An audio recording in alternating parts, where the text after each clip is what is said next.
Joining us now on Practical 365 is industry veteran Mary Jo Foley. Hi, and welcome to the show. Hi, nice to be here virtually. So there's not going to be many people listening to our podcast that don't know who you are. But for those that don't, do you want to give us a quick introduction? And for those that don't know what you do these days, they'll probably be interested to find out what's changed. Sure. So I have been a tech journalist for more than 30 years, covering Microsoft the vast bulk of that time. And then last November, I decided, you know what, time to try something new. Not completely new, but somewhat new. So I moved over to become editor-in-chief at a firm called Directions on Microsoft, which is an analysis, planning, and advisory firm based in the Seattle area that just focuses on Microsoft enterprise software and services. Yeah. So I'm like, it's perfect for me. That's what I've been doing most of my career, is following Microsoft enterprise products and services. And that's a company that you'd go to try and get some insights on what you should do if you're a Microsoft customer when it comes to things like licensing and stuff like that, right? Correct. We have a big advisory part of the business. So people who need help negotiating their EA enterprise agreement, or just need help with their strategy around Microsoft, they can come to Directions and talk with the various analysts that we have that specialize in the different parts of the Microsoft business. So that sounds quite a useful service then. So independent view, so you're not getting either a partner or Microsoft telling you what you should do. Right. Correct. You've got no skin in their game. So that gives you a more of an independent view then than perhaps you had when you were a journalist, I suppose. Because you've got the customer side of this up front too.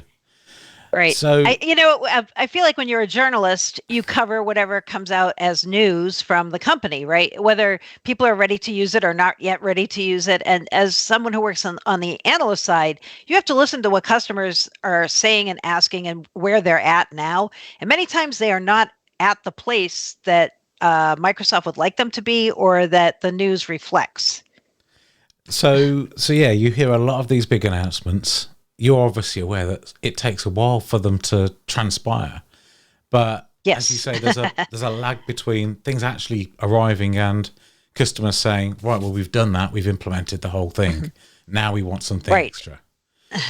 Exactly. Look at Windows, right? Like, so many people have just moved to Windows 10 just recently, and Microsoft's almost up to 12 now. They're like pushing to do a new version of Windows. So are customers ready for that? I don't know. Probably not most customers. I've got some that are moving to Windows 11, but it takes a while. Even when you're on the cutting edge, there's a lot of boxes to tick for auditors and stuff that to get through even what should be a simple upgrade. Now, changing gear a little bit then, Microsoft are selling the future, and they're selling it pretty hard. And it's one of those things where the flip side of that is I hear the business at customers, they also want this, which is a good problem in a way for Microsoft to have. Or is it?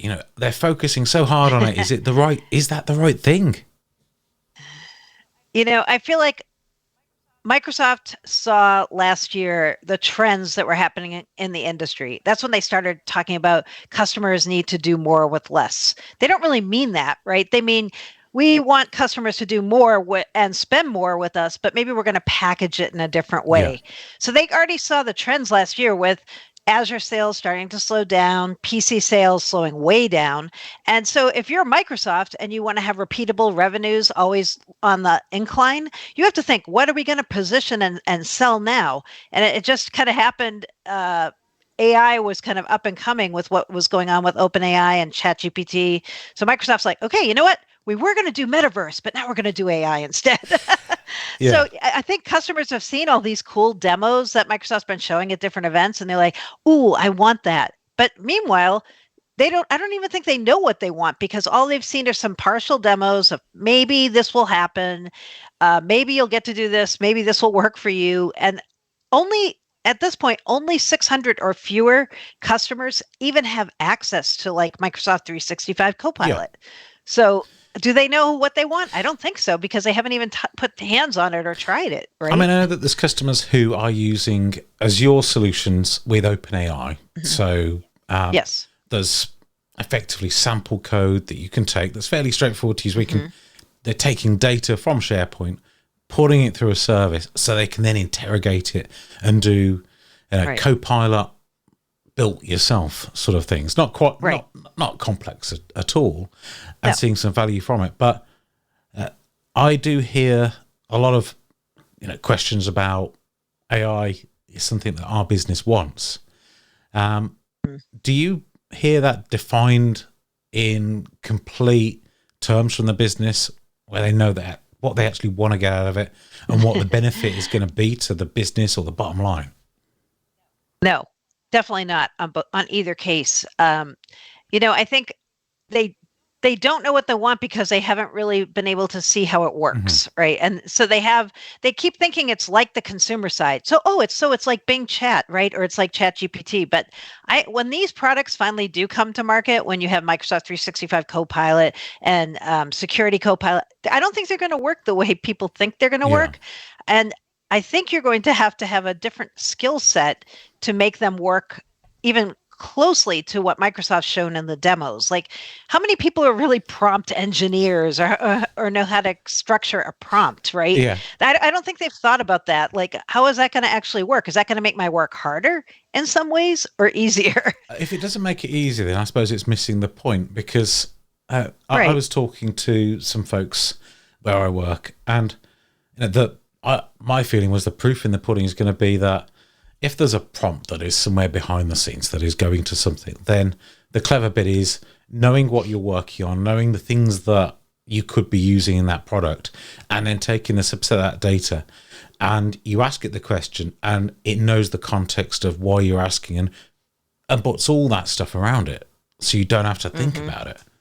If it Right. doesn't, I think, yeah, I think they've shown different mm, scenarios, right? Like the one that people seem to grasp and feel like, oh yeah, this is going to be cool, is the assistive scenario, right? So when you take something like they've shown the scenario, give me a short document and turn it into a 5-slide PowerPoint deck. So it does the work for you if you're not a PowerPoint expert. That I think is very definable, understandable, but that's not really where the true value add is.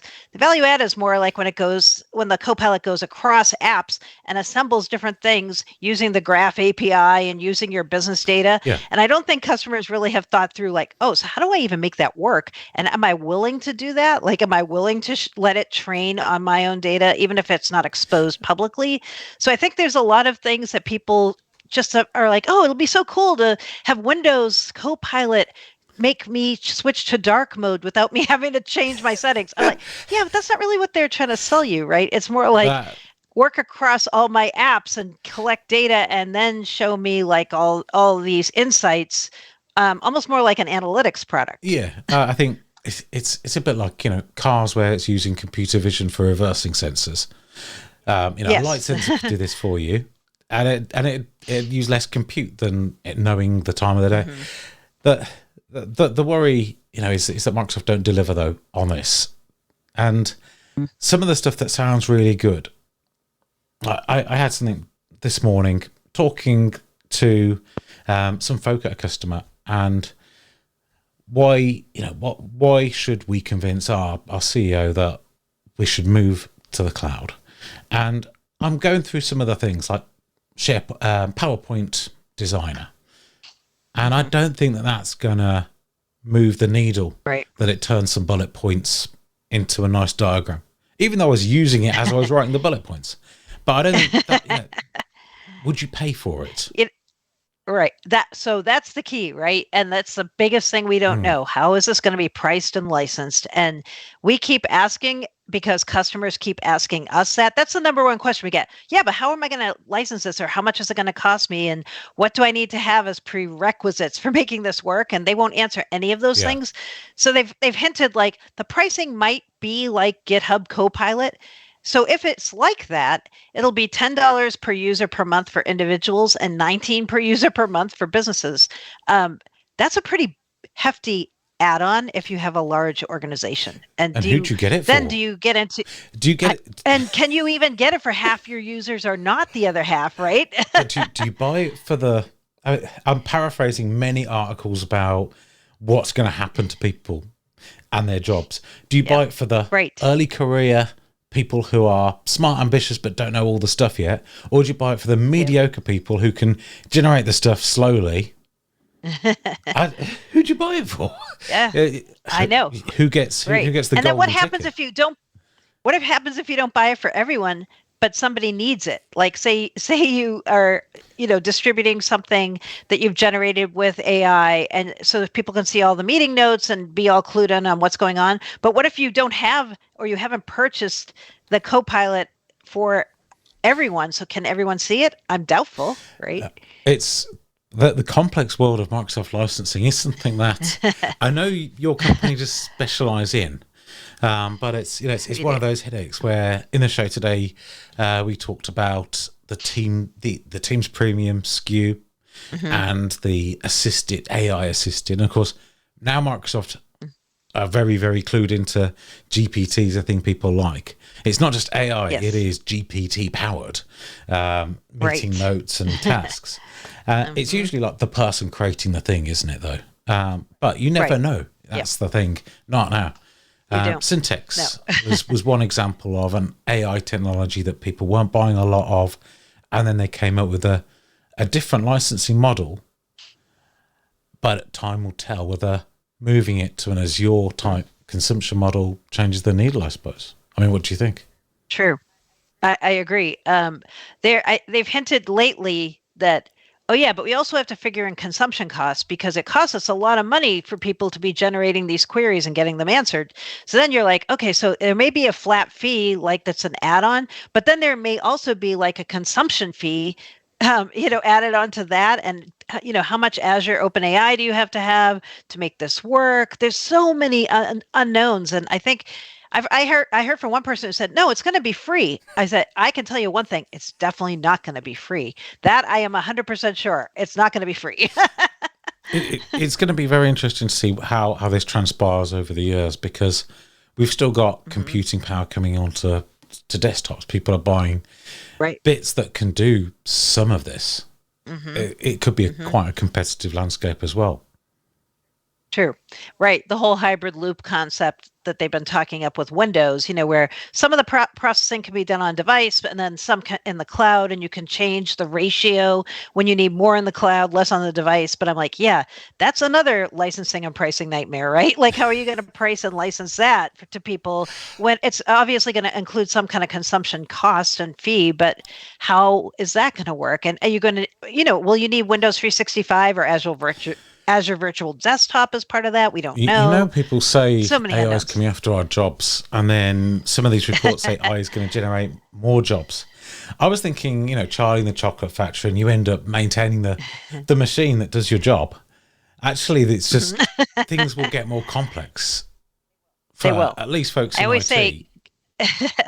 right. I always say, working at a firm that specializes in Microsoft licensing, we will always have Mm. jobs because the licensing is just going to get more and more complex. And maybe someday there'll be a co-pilot for Microsoft licensing, but there's always so many caveats, specialized scenarios, custom bits. I'm like, our job's not going away. I No. don't know. There will be many jobs that do, but ours will not. Now, moving a bit away from AI. So, customers of Microsoft have goals of yes, we could do AI, but what are they actually saying are their top priorities when they're looking at what they bought from Microsoft? Right. This has been very, very interesting for me since I moved to the analyst side. I have been stunned to see the kinds of questions that come into us every week. We get a summary report from the people at Directions about here's the top customer questions of the week. And they're very mundane. They're not about like Copilot or a ChatGPT. I mean, every once in a while there's one, but they're more like how can I reduce my costs of running Microsoft software in non-Microsoft clouds? Yeah. And I always say, good luck. Because Microsoft's increasing that and making it more and more restrictive, especially if you're on AWS or Google Cloud or Alibaba. Yeah. We get a ton of Dynamics questions, which always surprised me because I thought, do people really use Dynamics or is it a Salesforce world? Well, based on our user base, there are a lot of Dynamics customers out there who are trying to keep up with all the different SKUs and how modules are changing and what's a feature versus something included, not included. All those kinds of things come up. People want to save money. That's the number one thing that comes in. Like, will it save us money to move to the cloud, or should we keep trying to run our own servers at this point? Does it make, which one makes more financial sense for us? Yeah. Can we downgrade from E3 to F3? Like, will that actually save us money, or will that get us in trouble with licensing when our contract comes up? Like, those are the kinds of things that people care more Yeah. about than, when can I turn my little short notes into a 5-slide PowerPoint deck. Like, that's what people care So about. this, whenever I hear we should downgrade our licenses, that sounds like a failure, not on one person, but on everybody's part. Microsoft, partners, IT, and sometimes the business as well, in not making the most of what they bought. Right. That's another piece of advice that we hear time and time again here at Directions is, okay, the very first thing you need to do to optimize your costs if you're a Microsoft customer is you have to know what you have. Yeah.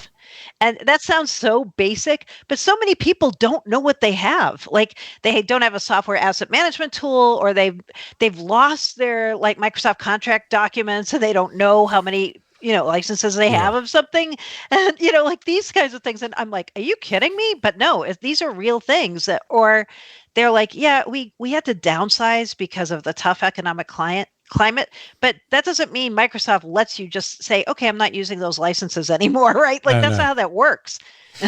And most people probably listening to this, and from your vast experience in seeing the downturn, what happened with people in licensing terms back, what was nearly 15 years ago, I suppose now, the late 2000s. That was a very bad move to stop buying your licenses and to stay where you were because it cost a lot more to catch up. It does. And it sounds like people haven't really learned from that.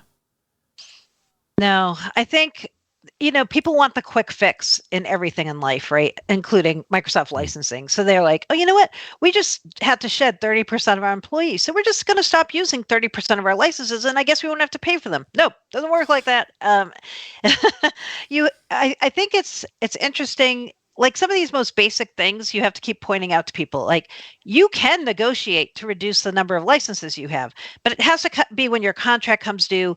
And you have to remember, Microsoft's going to want to trade you, right? They don't want you to reduce the number of licenses. But if you pick up something they want to sell and you say, okay, but we will take more ETH5, like, they'll be, okay, maybe we'll let you do this, right?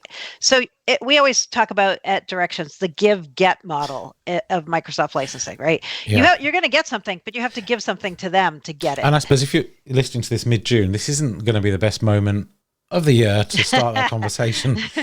No, it's probably your worst month, right? Because the new fiscal starts July 1st, which means all the Microsoft salespeople in June are trying to close deals, up your deal.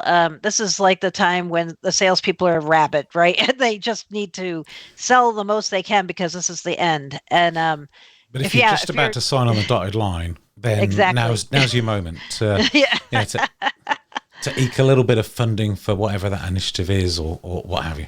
Exactly. Now, aside from buying or renegotiating your licensing, what should people's focus be then? As final advice for the next few months, and so we get some more interesting advice at tech. I think the best advice is to wait until you're ready for something and don't be pushed into it, right? As soon as these Copilot things become available, you know what's going to happen. Microsoft is going to be trying to sell everybody Copilots in everything, everywhere. But if your organization doesn't need that, you're not ready for it, don't get bullied. Don't be pushed into it, because you shouldn't buy software or services you don't need. Otherwise, it's just shelfware, right? Yes, and that's the worst thing. And it's, Microsoft are a business. If you work for a business, you've got salespeople probably selling products of some sort. Exactly. Of course, they're going to be targeted to sell the new thing that makes money. Of course. That's right. That's completely understandable. It's not malicious. It's just life. Mm-hmm. It is. But that does give you the opportunity to try and explore the value of it if you're going to get a good deal. It does. Yeah. Right. Right. Remember the give-get model. I guess I'll go back to that, which we always use as our motto here. It's, if you want something, just be prepared to give something up to get it. and you'll have a much better chance when you're negotiating a deal with your partner or with Microsoft directly to get it. As long you just have to understand that's the dynamic and how licensing works at Microsoft. So this September, you will be at Tech 2023 in Atlanta, keynoting day 2. What Yes. can people expect to hear from you? Well, first, I'm super excited and super nervous about this because I'm rusty on doing keynotes. It's been a while since the pandemic and all. But I am going to be talking about, well, here's my provocative title: Microsoft priorities versus customer priorities. Will the two ever meet? Sounds good, right? Yeah. I vowed to try to talk as little as possible about AI in my talk because I feel like customers' priorities and what they're asking us about at Directions is not AI. I mean, there's, like I said, every once in a while a bit of AI, but I'm going to talk instead about what customers are asking us about and kind of where we're at with the Microsoft roadmap on non-AI things. So it'll be challenging because Yeah. Microsoft has tried to make every announcement this calendar year about AI, but there's a lot more going on with Microsoft products and services than just AI. And so that's what I'm going to be trying to focus on. Brilliant. So that'll be September 20th, second day, and in Atlanta, Georgia. Thank you Yeah. so much for joining us on the show today. Yeah. Thanks, Steve.